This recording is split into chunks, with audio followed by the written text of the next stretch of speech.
Bismillahirrahmanirrahim. Assalamualaikum warahmatullahi wabarakatuh. Alhamdulillahi rabbil alamin, allazi arsala rasulahu bil huda wa dinil haqq liyuzhirahu 'alad dini kullihi wa kafa billahi shahidah. Asyhadu an la ilaha illallah wahdahu la syarikalah wa ashhadu anna Muhammadan abduhu wa rasuluh, amma ba'du. Alhamdulillah, segala puja dan puji hanya milik Allah Subhanahu wa ta'ala. Kita bersyukur kepadanya atas segala nikmat yang begitu banyak sehingga kita masih bisa mentaatinya, beribadah kepadanya dan menjauhi larangannya. Kemudian salawat serta salam semoga selalu tercurahkan untuk junjungan kita, suri tauladan kita, Nabi Muhammad sallallahu alaihi wasallam, dengan mengucapkan Allahumma sholli wa sallim wa barik ala Muhammadin wa ala alihi wa ashabihi ajma'in. Bapak Ibu kaum muslimin, kaum muslimat, jamaah salat zuhur yang dirahmati Allah Subhanahu wa ta'ala. Allah Subhanahu wa ta'ala pasti menjawab doa setiap hamba-hambanya. Maka Allah lah yang menjawab dan pasti akan mengabulkan doa hambanya. Allah berfirman di dalam surah Al-Baqarah ayat 186, wa iza sa'alaka ibadi anni fa inni qarib ujibu da'watad da'i idza da'an falyastajibu li wal yu'minu bi la'allahum yarshudun. Apabila hamba-hambaku bertanya kepadaku, wahai Muhammad, tentang aku, sesungguhnya aku dekat. Aku mengabulkan permohonan orang yang berdoa apabila dia berdoa kepadaku. Maka hendaklah mereka memenuhi perintahku dan hendaklah mereka beriman kepadaku agar mereka selalu berada di dalam kebenaran. Kemudian Allah Subhanahu wa ta'ala menjanjikan, berdoalah kepadaku, niscaya aku jawab, kata Allah di dalam surah Ghafir ayat 60. Wa qala rabbukum ud'uni astajib lakum innal ladzina yastakbiruna an ibadati sayadkhuluna jahannama dakhirin. Tuhanmu, Rabbmu berfirman, berdoalah kepadaku, niscaya aku perkenankan, aku kabulkan bagimu apa yang kamu harapkan.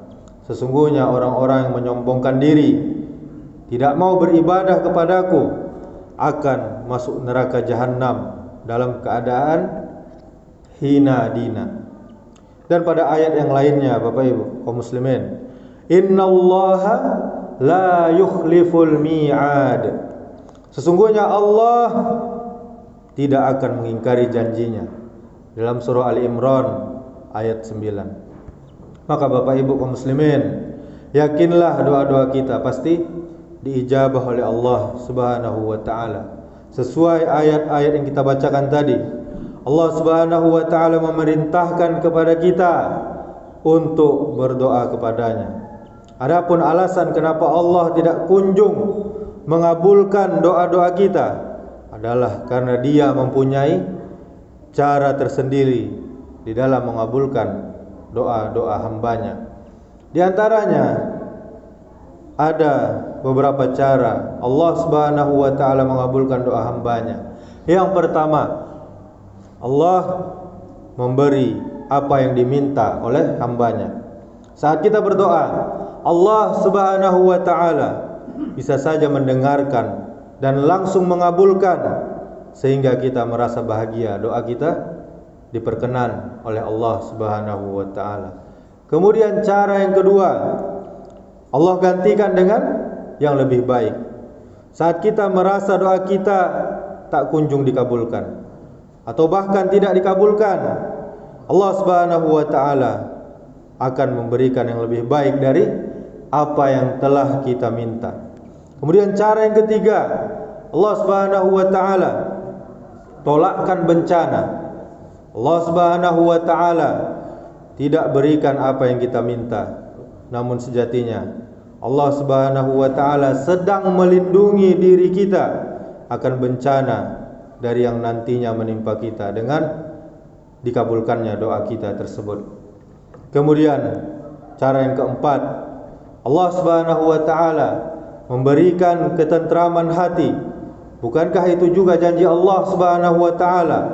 Ingatlah, hanya dengan mengingat Allah hati menjadi tentram. Dalam surah Ar-Ra'd ayat 28. Kemudian cara yang kelima, Allah Subhanahu wa taala membersihkan keburukan kita dan Allah menggantikan dengan kebaikan. Allah Subhanahu wa taala mengatakan, telah kukabulkan doa-doa hamba-hambaku sebelum kita meminta, dan telah dihapuskan keburukan dan ditaruh nama kita di antara hamba yang mendapatkan rahmatnya. Kemudian cara yang keenam, Allah Subhanahu wa taala menunda sampai hari perjumpaan, sampai hari kiamat nanti dengan Allah Subhanahu wa taala, di mana doa kita ini akan dikabulkan asalkan kita mau bersabar, dan Allah Subhanahu wa taala akan menggantikan di akhirat nanti dengan memasukkan kita ke dalam surganya. Kita kaum muslimin pastinya punya rencana, tetapi takdir Allah itulah yang paling indah. Dan apapun rencana kita, sehebat apapun, tetap takdir Allah Subhanahu wa taala adalah yang paling baik, yang paling terbaik untuk kita. Ingatlah Bapak Ibu kaum muslimin, Allah Subhanahu wa taala selalu memberikan kita kelebihan di balik kekurangan-kekurangan kita. Allah Subhanahu wa taala selalu memberikan kekuatan di balik kelemahan-kelemahan kita. Allah Subhanahu wa taala selalu memberikan senyuman di balik kesedihan kita. Allah Subhanahu wa taala selalu memberikan harapan di balik keputusasaan. Yakinlah kaum muslimin, kaum muslimat, kebahagiaan itu pasti akan hadir juga pada waktunya, sesuai kehendak Allah, sesuai takdir Allah, dan tidak ada alasan bagi kita untuk ragu-ragu terhadapnya. Tugas kita sebagai seorang hamba adalah kita berusaha memperkuat iman kita, keyakinan kita kepada Allah. Percayalah, jika Allah telah menjanjikan sesuatu, maka mustahil bagi Allah untuk mengingkari janjinya. Kaum muslimin, kaum muslimat, jamaah yang dimuliakan Allah Subhanahu wa taala, doa merupakan interaksi kita sebagai manusia kepada Allah Subhanahu wa taala.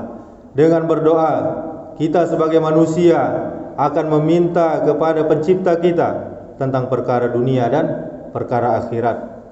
Akan tetapi kadang ada doa yang tidak kunjung dikabulkan oleh Allah. Maka kita sebagai umat Muhammad, umat Islam, harus mengetahui bagaimana adab dan tata krama di dalam berdoa. Seperti bersuci hendaknya, menghadap kiblat hendaknya, mengangkat kedua tangan hendaknya, dan yang paling penting khusyuk di dalam berdoa. Dan yang paling penting lagi husnuzan, berbaik sangka kepada Allah Subhanahu wa taala, serta kita mencari waktu-waktu yang mustajab. Selain adab tersebut, yang perlu kita perhatikan juga adalah makanan kita, Bapak Ibu, minuman kita.